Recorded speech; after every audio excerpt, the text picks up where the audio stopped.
कक्षा में अलमारी भी होनी चाहिए जिसमें कि झाड़ू, चाक, डस्टर इत्यादि अन्य शिक्षण सामग्री उसमें रखी जा सके। संदर्भ पुस्तकें भी जो है शिक्षक रख सकते हैं या फिर अधिक भी वो छात्रों को भी उपलब्ध कराई जा सकें। कुछ ऐसी भी चीज़ें, चार्ट पेपर, चार्ट महत्वपूर्ण जो है संदर्भ पुस्तकें भी उसमें रखी जा सकें, इसलिए कक्षा में अलमारी भी होना चाहिए।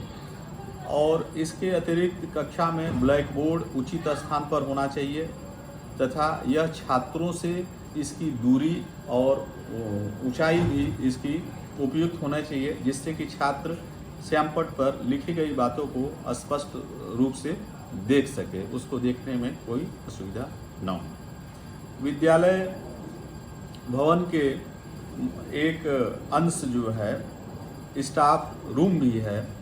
यह स्टाफ रूम बहुत महत्वपूर्ण होता है। विद्यालय के जो शिक्षक हैं वह एक साथ यहाँ पर बैठते हैं, तो इसका आकार भी बड़ा होना चाहिए।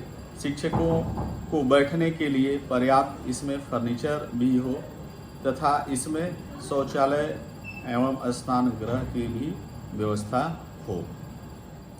विद्यालय भवन का जो अन्य भाग है वह ड्राइंग एवं कला कक्ष है।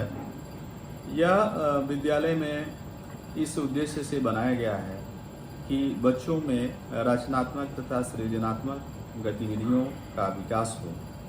इसलिए विद्यालय में एक कक्ष ऐसा भी होना चाहिए जिसकी दीवारें आकर्षक चित्रों से सुसज्जित हो, जिससे कि छात्रों के मन में उनके प्रति रुचि उत्पन्न हो तथा वे उन्हें बनाने के लिए तत्पर रहें। इस कक्ष में ड्राइंग बनाने की आवश्यक सामग्री भी उपलब्ध होनी चाहिए। विद्यालय भवन के अंतर्गत अन्य जो भाग है वह भूगोल कक्ष है। किसी भी विद्यालय में भूगोल के लिए एक पृथक कक्ष की आवश्यकता होती है।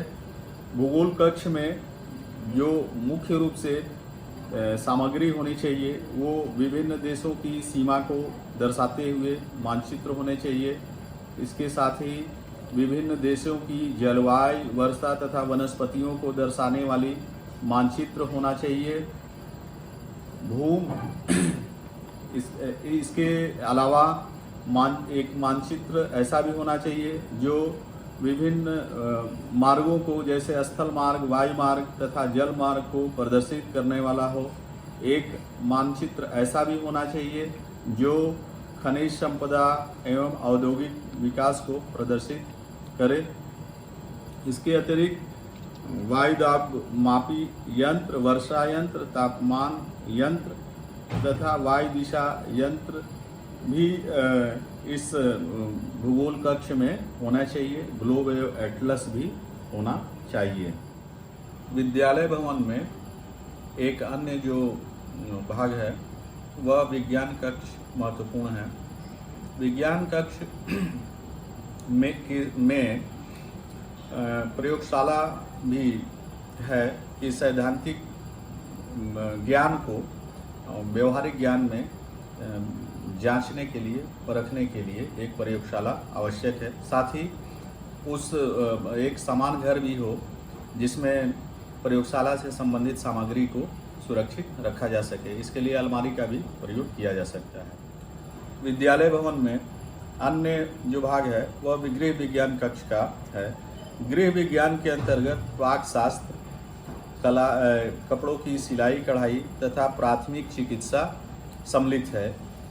इन सभी की समुचित व्यवस्था गृह विज्ञान कक्ष में की जानी चाहिए। गृह विज्ञान के अंतर्गत, विभाग के अंतर्गत 2-3 कक्ष हों, जिसमें पाक शास्त्र वाले कक्ष में गैस खाना बनाने की सामग्री, सिलाई वाले कक्ष में मशीनें, मेज, कुर्सी इत्यादि तथा प्राथमिक चिकित्सा वाले कक्ष में प्राथमिक चिकित्सा से संबंधित सामग्री उपलब्ध हो।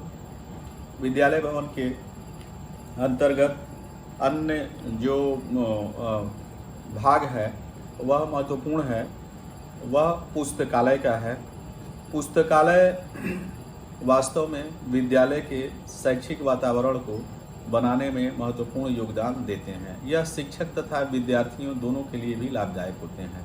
शिक्षक को यह शिक्षण कार्य तथा अनुदेशन के कार्य में सहायता देती हैं। तो इसमें शिक्षण से या शिक्षक के विषय से संबंधित संदर्भ पुस्तकें होती हैं, अन्य भी ज्ञानवर्धक चीज़ें होती हैं जिनका शिक्षक उपयोग करके अपने शिक्षण को प्रभावशाली बना सकते हैं। इसके अतिरिक्त पुस्तकालय का प्रयोग विद्यार्थियों के लिए भी बहुत लाभदायक होता है। एक, उनमें अध्ययन की अच्छी आदतों का विकास होता है। दूसरा, विद्यालय में जो अवकाश का समय होता है उसका भी वे समुचित ढंग से उपयोग करते हैं तथा अपने विषय के साथ साथ अन्य भी महत्वपूर्ण चीज़ें जो है पुस्तकें वे देख पाते हैं। इसके लिए विद्यालय में समसामयिक पत्र पत्रिकाओं, उपयोगी पुस्तकें तथा उनके बैठने के लिए फर्नीचर हो, जिससे कि वहाँ वे एक क्वालिटी समय अपना बिता सकें तथा पुस्तकालय का अच्छा उपयोग कर सकें। ये विद्यालय भवन से संबंधित मुख्य भाग हुए। अन्य भी विद्यालय से ही संबंधित हैं, लेकिन उनकी चर्चा हम अलग से इसके में करना चाहते हैं। जैसे कि छात्रावास, यह मुख्य परिसर से दूर होता है, जहाँ पर दूर दराज के जो बच्चे जिनका नामांकन होता है वे रहते हैं। सामान्यतः वे अपने घर से विद्यालय आ कर के जा नहीं सकते, इसमें इतना समय लग जाता है कि उनको कठिनाई होती है। तो इस असुविधा से बचने के लिए छात्रावासों की व्यवस्था की जाती है। वास्तव में छात्रावास छात्रों को एक सामूहिक जीवन उपलब्ध कराते हैं और इन सामूहिक जीवन से छात्रों में सामाजिक गुणों का विकास होता है, जो अंततः उनके समाजीकरण में महत्वपूर्ण योगदान देता है, जिससे वे समाज में अपना अनुकूलन सुनिश्चित करते हैं। छात्रावास वास्तव में एक जो जरूरी चीज़ें हैं उसमें छात्रों के उपयोग से संबंधित कि छात्रों के लिए एक कुर्सी, मेज, बेड तथा अलमारी जिसमें वे अपनी पुस्तकें तथा आवश्यक सामान रख सकें, ये होना चाहिए। छात्रावास के जो कमरे हों वे भी आरामदायक हों, रोशनी तथा हवादार हों, जिससे कि छात्र वहाँ पर अपने जो समय बिताते हैं वे उनका स्वास्थ्य भी अच्छा रहे तथा वे अपने शिक्षा के प्रति भी वे लगे रहें। छात्रावास में एक महत्वपूर्ण जो बात होती है कि इसमें छात्र को एक पृथक कमरा मिल जाता है। सामान्यतः छोटे परिवारों में या गरीब परिवारों में प्रत्येक के लिए एक कमरा छात्र के लिए उपलब्ध नहीं हो पाता है। तो इससे उसका एक लाभ यह होता है कि वे अपने आप को यहाँ पर ज़्यादा केंद्रित कर लेते हैं। अतः विद्यालय में छात्रावास का भी प्रबंधन उचित ढंग से होना चाहिए। उनके नालियों का, बिजली का, अन्य भी उपकरणों का व्यवस्थित ढंग से बिजली का उपयोग होना चाहिए। विद्यालय परिसर में बिजली की व्यवस्था उपयुक्त होनी चाहिए। बिजली के लिए एक अलग ही रूम होता है जिसमें बिजली से के विभिन्न उपकरण उसमें रखे जाते हैं, सुरक्षित रहते हैं। पेयजल की व्यवस्था जो दूसरा एक अन्य भौतिक संसाधन है, यह महत्वपूर्ण है। जैसा कि हम जानते हैं कि जल ही जीवन है, तो इस अगर हम सूत्र वाक्य को ध्यान में रखें तो जल शुद्ध होना है तभी ये जीवन है। दूषित जल वास्तव में अनेक प्रकार की बीमारियों को अपने साथ ले आता है, जो छात्रों के स्वास्थ्य को नुकसान पहुंचाता है और वे बीमार पड़ सकते हैं। तो इसलिए विद्यालय में पर्याप्त एवं शुद्ध पेयजल की व्यवस्था की जानी चाहिए। इसके अतिरिक्त विद्यालय में शौचालय भी पर्याप्त संख्या में हो तथा यह विद्यालय के मुख्य शैक्षणिक तथा प्रशासनिक परिसर से कुछ दूरी पर हो। सामान्यतः यह बाहर ही हो, एक कोने में ही हो और इनकी साफ सफाई तथा इनमें प्रयुक्त सामग्री का भी बहुत ही सावधानी से और उपयुक्त ढंग से प्रयोग होना चाहिए, जिससे कि स्वच्छता का जो विद्यालय में है वे एक बना रहे। दूसरा जो इसमें एक अन्य जो महत्वपूर्ण भौतिक संसाधन है वह खेल का एवं खेल का मैदान। तो खेल दो तरह के होते हैं, एक जिन्हें हम मुख्य भवन के अंदर खेलते हैं जिसे इंडोर गेम कहते हैं, दूसरा जिसे भवन के बाहर खेलते हैं उसे बाहर खेल भी कहते हैं। जैसे लूडो है, कैरम है, ये सब इंडोर गेम है, और फुटबॉल है, क्रिकेट है, हॉकी है, ये सब आउटडोर गेम है। इनके लिए स्थान की पर्याप्त होने चाहिए जिससे कि अच्छे ढंग से बच्चे इसमें खेल सकें।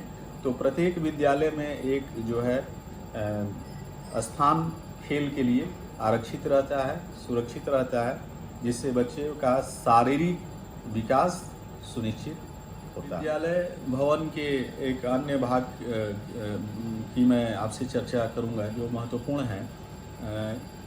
सभागार, कॉन्फ्रेंस हॉल जिन के नाम से आप जानते हैं, सभागार विद्यालय का महत्वपूर्ण स्थल होता है जहाँ पर विद्यालय के जो उत्सव होते हैं या वार्षिक उत्सव होते हैं या कोई अन्य सांस्कृतिक कार्यक्रम होते हैं, कोई बैठक होती है, वे उसमें आयोजित की जाती है। सामान्यतः सभागार इतने बड़े होने चाहिए कि विद्यालय में अध्ययनरत सभी बच्चों को एक साथ बैठाया जा सके। सभागार में एक मंच होना चाहिए और सामान्यतः सभागार का जो आकार है वो आयताकार होना चाहिए। सभागार में शौचालय होना चाहिए, श्यामपट भी होना चाहिए। यह विद्यालय भवन का एक प्रमुख अन्य भाग है। इस वीडियो में मैंने आपको विद्यालय में उपलब्ध भौतिक संसाधनों के बारे में बिंदुवार संक्षिप्त बताया है। उम्मीद है कि यह भौतिक संसाधनों की समझ के प्रति यह वीडियो काफ़ी लाभदायक होगा तथा ज्ञानवर्धक होगा। उम्मीद है अगले वीडियो में हम इसी शैक्षिक प्रबंधन प्रशासन से संबंधित अगले प्रकरण पर फिर हम आपके बीच में बात करेंगे। तब तक के लिए धन्यवाद।